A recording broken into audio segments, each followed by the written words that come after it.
اللہ فرماتا ہے صفا مروہ میری نشانیوں میں سے گئے، دو پہاڑ ہیں، یہ صفا مروہ نہ بیت اللہ کا حصہ، یہ پتھر اللہ کی نشانی کیسے بن گیا؟ حضرت ابراہیم نے دودھ پیتے بچے حضرت اسماعیل کو اور اپنی زوجہ حضرت ہاجرہ کو اس جنگل بیابان میں جہاں نہ کھیت نہ کھلیان نہ پانی کا نشان، انسان تو کجا پرندے کا گزر بھی نہیں ہے، وہاں اللہ کے حکم پہ چھوڑا، چند گھڑیاں وہاں رہے، آیت قرآن میں نازل ہو رہی ہے۔ عجیب بات ہے، واقعہ حضرت ہاجرہ کے دور کا ہے، واقعہ حضرت ابراہیم کا دور کا ہے، آیت حضرت ابراہیم کے دور میں نہیں آئی، حضور کی 13 سالہ مکی دور میں نہیں آئی، حضور کے مدنی 2 سال کے بعد آیت نازل ہو رہی ہے، واقعہ حضرت ہاجرہ کا ہے، لیکن قرآن میں کیسے آ رہا ہے؟ اس کا بیک گراؤنڈ کیا ہے؟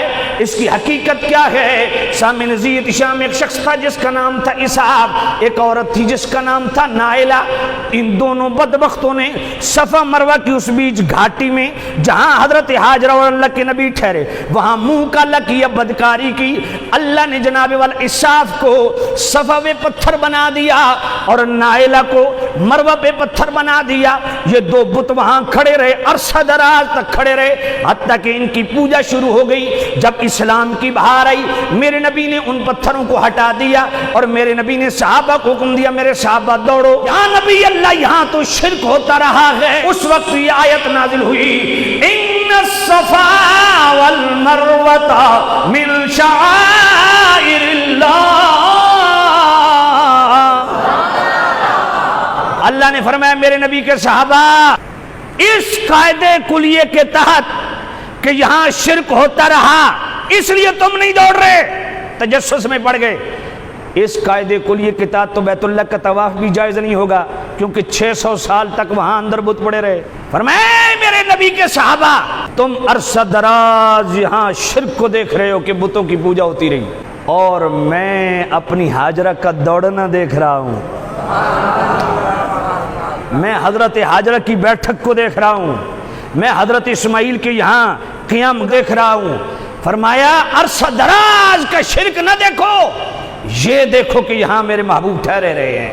آج جو لوگ کہتے ہیں نا درباروں پہ نہیں جانا چاہیے، کیوں بھائی شرک ہوتا ہے، میں نے کہا ناک پہ مکھی بیٹھے، مکھی اڑاؤ گے یا ناک اڑاؤ گے؟ جی شادیوں میں گانے بجانے ہوتے ہیں، اچھا اس لیے شادی نہیں کرنی چاہیے، جو غلط کام ہے اس کو غلط کہو نا، شادی تو حضور کی سنت ہے اس کو جاری رکھو، جو اس میں غلط ہوتا ہے وہ ختم کرو، مزارات پہ جو غلط ہے اس کو غلط کہو، مزارات کی حاضری وہاں جا کے دعا کرنا سلام کرنا یہ تو جناب والا کئی صحیح حدیثوں سے ثابت ہے۔ اللہ نے فرمایا یہ میری نشانیوں میں سے، کیوں؟ فرمایا یہاں حضرت ہاجرہ اور حضرت اسماعیل کا ڈیرا رہا ہے، وہ ٹھہری رہی ہیں۔ اللہ اکبر، جس پتھر کو نسبت ہو جائے اللہ والوں سے اللہ فرماتا ہے یہ میری نشانی ہے۔ اب میرا سوال یہ ہے جس صفا مروہ پہ چند لمحوں کے لیے حضرت ہاجرہ ٹھہری اور حضرت اسماعیل ٹھہرے، جن پتھروں کو حضرت اسماعیل اور حضرت ہاجرہ کے جسم اطہر سے چھو جانے کا شرف نصیب ہوا، اللہ فرماتا ہے یہ پتھر میری نشانی، تو جہاں 1400 سال سے خود حضور تشریف فرما ہے، جس کے متعلق پوری امت کا اجماع ہے، وَأَجْمَعُوا عَلَىٰ أَنَّ الْمَوَاضِعَ الَّذِي ضَمَّ أَعْدَاءَهُ الشَّرِيفَةَ صلی اللہ علیہ وسلم أَفْضَلُ بِقَاعِ الْأَرْضِ حَتَّى مَوْضِعَ الْكَعْبَةِ، شارح بخاری امام کسلانی مواہب الدنیا، فرمایا پوری امت کے اس پہ اجماع ہے کہ جہاں میرے نبی تشریف فرما ہیں جو حضور کے جسم سے لگنے والی مٹی ہے وہ بیت اللہ سے بھی افضل ہے۔ جہاں چند لمحوں کے لیے قدم حضرت ہاجرہ کے لگ جائیں، حضرت اسماعیل کے لگ جائیں، حضرت ابراہیم کے لگ جائیں، اللہ فرماتا ہے یہ پتھر میری نشانی، تو جہاں 1400 سال سے خود حضور تشریف فرمائے وہ گنبد خضرا نشانی نہیں ہے اللہ کی؟ اللہ فرماتا ہے صفا مروہ میری نشانیوں میں سے ہے، اس کی تعظیم واجب ہے۔ بھائی چند لمحے حضرت ہاجرہ وہاں ٹھہری، حضرت اسماعیل ٹھہرے، اللہ فرماتا ہے یہاں دوڑو، اس کی تعظیم تم پر واجب، سعی عمرہ اور حج میں واجب۔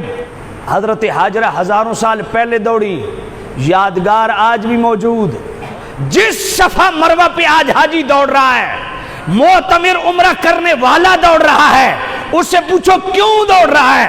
کہا حضرت ہاجرہ دوڑی، کہا بھائی اس وقت تو حضرت ہاجرہ نہیں دوڑ رہی نا، تو برکت آج مل رہی ہے؟ کہا مل رہی ہے۔ جہاں ہزاروں سال پہلے حضرت ہاجرہ دوڑی، آج ان کی یادگار کے طور پہ تم دوڑ رہے ہو.